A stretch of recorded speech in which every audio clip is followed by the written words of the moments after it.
Oke, selamat datang di part 2. Kita lanjutkan ke pembahasan soal selanjutnya ya. Pembahasan soal selanjutnya ini sudah masuk ke bab 2, yaitu sistem komputer. Masuk ke soal pertama, perangkat yang berwujud nyata dapat disentuh atau dipindahkan dalam sistem komputer disebut apa? Gitu ya. Bisa disentuh, bisa dibawa-bawa. Nah, kita harus melihat dulu ke bagian yang ini. Nah, di presentasi yang ini sudah dijelaskan ya bahwa terdiri dari 3 komponen utama, ada hardware, software, dan brainware. Apa itu hardware, software, dan brainware? Nah, sesuai dengan namanya, hard artinya keras, berarti perangkat yang keras. Keras itu berarti bisa dipegang, bisa dibawa kemana-mana. Kemudian soft itu artinya lembut ya. Nah, lembut di sini dalam artian lembut gitu, tidak bisa dipegang, tidak bisa dipindah-pindahkan gitu ya, dalam bentuk digital.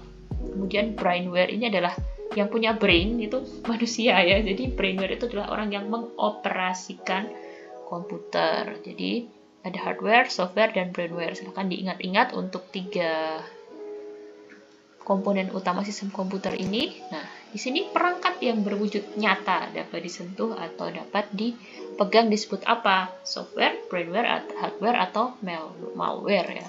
Nah, software tadi yang perangkat lunak yang tidak bisa disentuh, brainware itu yang punya brain, kita manusia, hardware adalah perangkat yang hard atau yang keras yang bisa dipegang. Sementara malware, nah malware ini mungkin kita mengenalnya mungkin dengan bahasa awam virus gitu ya. Jadi jawabannya adalah apa? Bisa dipegang, keras ya, artinya hard atau hardware. Jawabannya adalah yang hardware. Oke, lanjut soal selanjutnya. Berikut merupakan perangkat masukan input adalah, nah ini juga kita melihat dulu, semua sudah ada di slide presentasi ya. Kalian tinggal membaca, diresapi benar-benar. Pembagian hardware, software, brainware, selain pengertiannya juga pembagiannya. Yang pertama ada hardware atau perangkat keras. Perangkat keras ini dibagi jadi ada 4 ya, berdasarkan fungsinya. Yang pertama ada input, ini untuk memasukkan data. Ada output, ini adalah perangkat keras atau perangkat yang dapat disentuh, yang berguna atau berfungsi untuk menampilkan data, menunjukkan data, membuat kita bisa mengindera data tersebut, disebut sebagai output device. Kemudian ada process device. Proses device ini ada di antara input dan output sebetulnya ya. Jadi input, proses, baru output. Ini adalah perangkat yang digunakan untuk kalau kita manusia mungkin setara dengan berpikir ya, memikirkan atau memproses data agar bisa dilihat manusia dan selesai gitu permasalahan data tersebut, disebut sebagai perangkat proses atau proses device. Dan terakhir ada storage. Storage ini adalah perangkat penyimpanan yang mungkin kalian sudah sangat akrab karena sering melihat di layar ponsel kalian ya. Nah, berikut yang merupakan perangkat masukan input adalah masukan atau input ya, maaf ini terdobel. Yang masuk dalam perangkat keras input itu apa? Oke, tadi benar. Ya.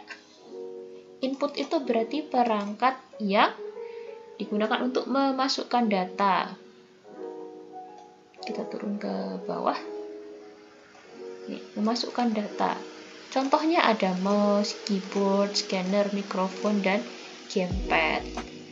Kamu ingin memasukkan data dalam bentuk kata-kata, kamu bisa mengetik menggunakan keyboard, biar kata-kata yang ada di pikiranmu itu bisa diproses dengan komputer. Kamu ingin membuat komputermu geser ke sana kemari kursornya, bisa menggunakan mouse ya. Jadi dengan tangan kamu bisa menggerakkan, menginput gerakan ya ke komputer. Kamu ingin memasukkan gambar ke dalam komputermu, kamu bisa menggunakan scanner kalau gambarnya dalam bentuk foto yang sudah dicetak. Bagaimana kalau kamu ingin memasukkan gambarmu, wajahmu ke situ? Kamu bisa menggunakan kamera sehingga wajahmu nampak ya di komputer. Kemudian kamu ingin rekaman, nyanyi terus dimasukin ke komputer, bisa menggunakan mikrofon agar suaramu bisa terekam di dalam komputer. Nah, ini bagi teman-teman yang main game, kamu bisa mengendalikan game itu dengan joystick misalkan, atau dengan gamepad, atau dengan mouse ya, dengan berbagai hal yang disebut sebagai perangkat untuk memasukkan data. Jadi kamu mau apa, itu dimasukkan dengan perangkat ini. Saya mau memasukkan gambar, saya mau main game, mau mengendalikan game. Nah, seperti itu.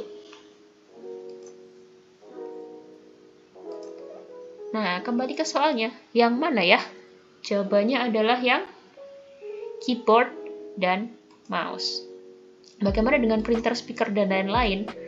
Oke, sebelum saya melanjutkan soalnya, mungkin saya akan sedikit mengingatkan dulu ya tentang pembagian perangkat keras berdasarkan fungsinya. Yaitu ada 4 tadi, input, output, proses, dan storage. Input ini artinya tadi ya, digunakan untuk memasukkan data. Kamu mau memasukkan apa ke komputer? Nah, perangkat-perangkat ini yang akan membantumu. Awalnya input, ada output. Output ini artinya apa? Menyajikan atau menampilkan data. Jadi, apa yang sudah kamu masukkan ke komputer, sudah diproses, kamu bisa lihat hasilnya itu dengan perangkat output. Contohnya apa? Monitor ya. Kamu bisa bayangkan kalau kamu main komputer atau HP deh, tapi nggak ada layarnya, atau kamu bilangnya nggak ada LCD-nya gitu ya. Kamu mau main dengan cara apa gitu? Nah, monitor ini membantu kita untuk melihat secara visual data apa yang sedang dikerjakan oleh komputer, atau kita ini mau menggeser mouse ke kanan juga di layarnya bisa terlihat. Nah, kalau nggak ada monitor, bisa juga pakai proyektor ya, atau proyektor juga bisa membantu monitor. Bedanya apa monitor dan proyektor ya? Proyektor kalian sudah sering menggunakan di kelas ya. Ini akan menembakkan cahaya ke bidang tertentu yang hasilnya lebih lebar daripada monitor. Sangat membantu untuk ruangan-ruangan lebar ya. Jadi datanya disajikan dalam bentuk visual atau bisa diindra melihat ya, dengan indera penglihatan. Bagaimana dengan yang lain? Yang lain sama, speaker. Ini menyajikan atau menampilkan data sehingga bisa diindra oleh telinga kita ya, menggunakan speaker. Tadi kamu masuk nyanyi, kamu rekam, suaranya dimasukkan dengan mikrofon, kemudian diproses di komputer, kamu dengarkan lagi dengan speaker. Nah, speaker ini adalah outputnya untuk menampilkannya. Kemudian ada printer. Nah, kalau printer ini kebalikannya scanner ya. Kalau scanner memindai, printer ini gunanya untuk mencetak data yang sudah kamu lihat di komputer. Oh, udah ngedit foto, terus mau dicetak. Kamu bisa mencetaknya dalam bentuk 2 dimensi sehingga foto itu bisa kamu pegang dengan printer. Nah, sekarang udah lebih canggih lagi ya, printer sudah ada printer 3D yang bisa kamu gunakan untuk mencetak barang 3 dimensi ya, beruang, beruang gitu ya.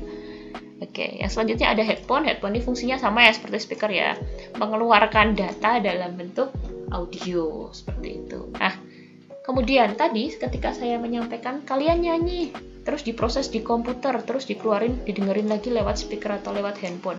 Nah, prosesnya ini pakai apa?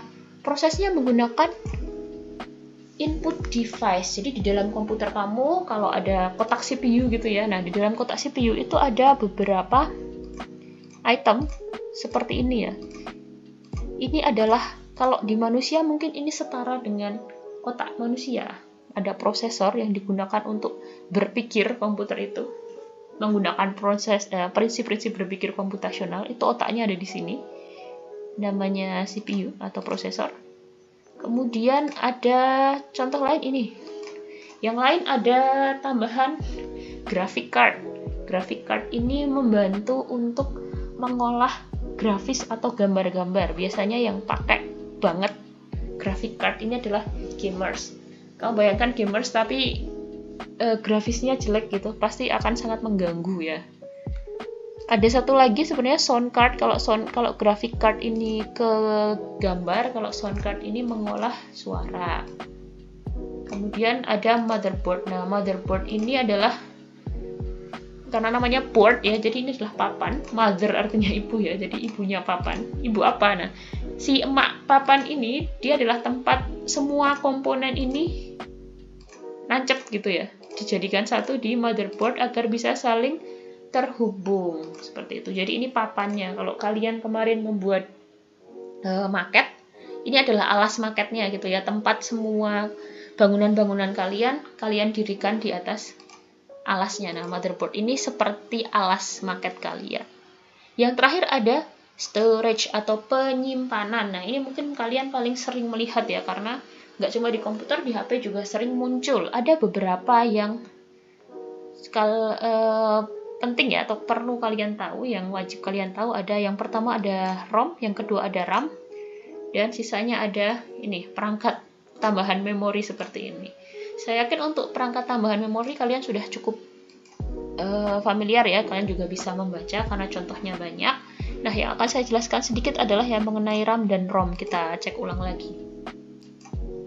Ini biar tidak menghalangi di sini. Nah,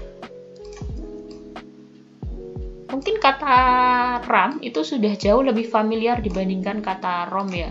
Kalau mau beli HP pasti tanya RAM-nya berapa. Nah, RAM ini sebetulnya apa? RAM ini adalah memori atau tempat menyimpan sesuatu atau menyimpan data dalam versi temporer. Kalau di kelas saya pernah menjelaskan bahwa bagaimana cara RAM bekerja. Kita ambil analogi di HP kamu. Ketika kamu mengetik pesan di WhatsApp, tapi belum kamu kirim, pasti masih bertuliskan draft gitu ya. Nah, tulisan draft ini tulisan yang sudah kamu ketik yang masih statusnya draft ini akan tersimpan dulu di RAM atau memori sementara. Misalkan ketika kamu mengetik ini belum kamu kirim, kemudian kamu mau scroll IG dulu sebelum mengirimkan teks yang mau kamu kirim ke temanmu ini, kamu buka aplikasi lain di IG, sudah selesai scroll, kemudian kamu buka WhatsApp lagi, teks yang kamu ketik tadi masih ada. Nah, dia masih ada karena ibaratnya dicantolkan di RAM. RAM ini akan hilang karena dia adalah memori temporer kalau terjadi beberapa hal. Contohnya, HP-mu tiba-tiba mati. Nah, kalau pesan yang kamu buat ini belum kamu kirim dan masih ada bersifat draft yang disimpan dalam RAM, maka dia akan hilang karena RAM itu hanya bersifat sementara. Nah, ketika pesan yang kamu ketik itu sudah kamu kirim, penyimpanannya akan otomatis dipindahkan ke memory card HP-mu. Sehingga kalau HP-mu dimatikan, itu pesan itu akan ada, kecuali kamu hapus ya. Seperti itu. Nah, itu perbedaan antara RAM dengan memori yang lain ya. Kalau RAM ini bersifat sementara. Dia kalau misalkan mesinnya mati, contohnya HP-nya mati, komputernya mati, maka yang kamu ketiklah atau yang sedang kamu buat itu akan hilang juga karena dia hanya bersifat sementara. Kemudian kalau ROM ini apa? Nah, kalau ROM ini menyimpan data secara permanen, proses booting. Maksudnya apa sih? ROM ini adalah data-data bawaan pabrik. Dia menyimpan data-data bawaan pabrik ya. Jadi data-data sederhana bukan data sederhana sih ya, data-data dasar dari pabrik. Untuk lebih jelasnya kamu mungkin bisa membaca di buku paket informatika sesuai dengan yang sudah saya sampaikan melalui pesan ya. Oke, kita akan langsung saja kembali ke latihan soalnya. Oke, kita langsung ke soal selanjutnya. Pernyataan berikut yang benar adalah, nah, di sini kita punya gambar monitor ya. Mana yang benar? Monitor itu apa sih? Tadi sudah saya jelaskan bahwa monitor itu tempat menampilkan. Kalau menampilkan berarti menunjukkan, menyajikan berarti mengeluarkan. Kalau mengeluarkan berarti perangkatnya masuk dalam jenis perangkat output ya, out. Nah, di sini output. Tinggal pilih nih, mau output dengan data berupa gambar atau berupa suara ya. Karena monitor berarti jawabannya adalah berupa gambar. Oke, lanjutkan. Nah, ini ada tulisan Tutwuri Handayani dalam bentuk kapital. Dalam huruf kapital ya. Untuk menulis huruf kapital seperti ini, fungsi apa yang dijalankan dalam perangkat keras keyboard ya? Nah, kalau kamu belum pernah atau seharusnya sudah pernah ya, karena